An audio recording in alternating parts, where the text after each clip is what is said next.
Praise the Lord. परमेश्वर के मधुर नाम में आप सबको सलाम। और जबकि क्रिसमस के सेलिब्रेशन के बाद अब हम नए साल में प्रवेश कर रहे हैं, ये नया साल आप सबके लिए बहुत सारी आशीषें लाए। और ये साल बहुत ज़्यादा स्पेशल है हमारे लिए, क्योंकि परमेश्वर ने हमें पिछले साल हर एक बीमारी से महफूज रखा और चंगाई भरे हाथ से हमें छुआ, ताकि हम ये नया साल देखने पाए। बहुत से लोग मेरे प्रियो ऐसे हैं जो आज परमेश्वर का धन्यवाद देने के लायक इस पृथ्वी पर नहीं है। उसने मुझे और आपको मौका दिया कि हम उसका धन्यवाद दें, अपने जीवनों को बदलें, परमेश्वर की ओर फिरें। उसने बहुत सारी चीज़ें मेरे और आपके लिए सोच रखी हैं मेरे प्रियो, बस हमें उन चीज़ों को समझने की ज़रूरत है। उसके वचन से, उससे परमेश्वर से बात कीजिए। इस नए साल में ये प्रण ले लीजिए कि अपने जीवनों को बदलना है और परमेश्वर की ओर आना है। मेरे प्रियो, परमेश्वर आपसे कुछ बात करना चाहता है वचन के द्वारा।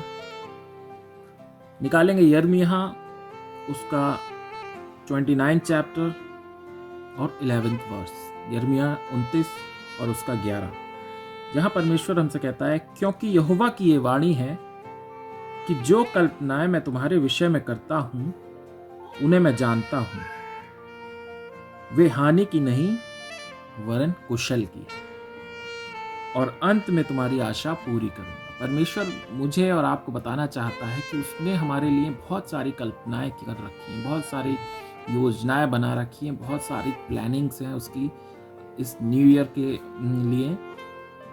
और परमेश्वर कहता है कि वो हानि की नहीं वरन कुशल की है। जैसे परमेश्वर ने अभी आपको कुशल मंगल सुरक्षित रखा है, ऐसे ही परमेश्वर ने आगे भी आपके लिए बहुत सारी योजनाएं बना रखी हैं। तो मेरे प्रियो, वचन में बने, परमेश्वर में बने, और उसकी इन योजनाएं जो उसने कल्पनाएं मेरे और आपके लिए बना रखी हैं उनको पूरा होने दें। परमेश्वर में आइए और जानिए कि वो कितना आश्चर्यकर्म करने वाला परमेश्वर है। वो कहता है यिर्मयाह 33:3 में, मुझसे प्रार्थना कर और मैं तेरी सुनकर तुझे बड़ी बड़ी और कठिन बातें बताऊं। मेरे प्रियो, बहुत सारी बातें जो हम इस संसार में नहीं सीख पाएंगे, वो ये वचन हमें बताएगा। परमेश्वर जो हमसे बात करना चाहता है वो साफ कह रहा है, तू मुझसे प्रार्थना कर और मैं तेरी सुनकर तुझे बड़ी बड़ी और कठिन बातें बताऊंगा।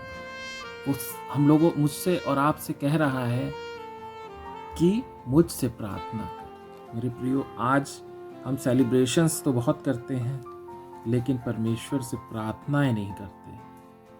आज हम उससे बात नहीं करते, और वो कह रहा है कि मुझसे प्रार्थना कर तो मैं तुझे बड़ी बड़ी बातें बताऊंगा। अगर हम और आप परमेश्वर में जुड़ जाएंगे मेरे प्रियो, तो वो हमारे पुराने जितने भी पाप है सबको क्षमा कर देगा, एक नए जीवन देगा।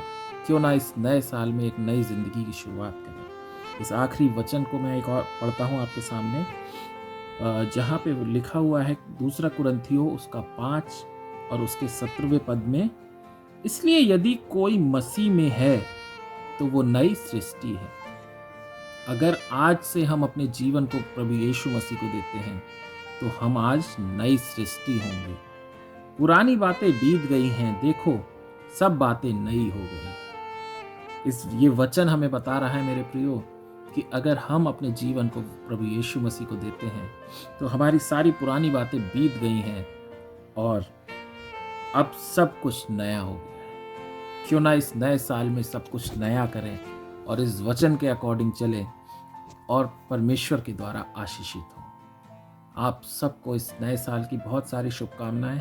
परमेश्वर में बने रहिए, उसकी आशीषों का लाभ लेते रहिए, इस वचन को पढ़ते रहिए और इस पर चलते रहिए। Praise the Lord. आप सबको हैप्पी न्यू ईयर।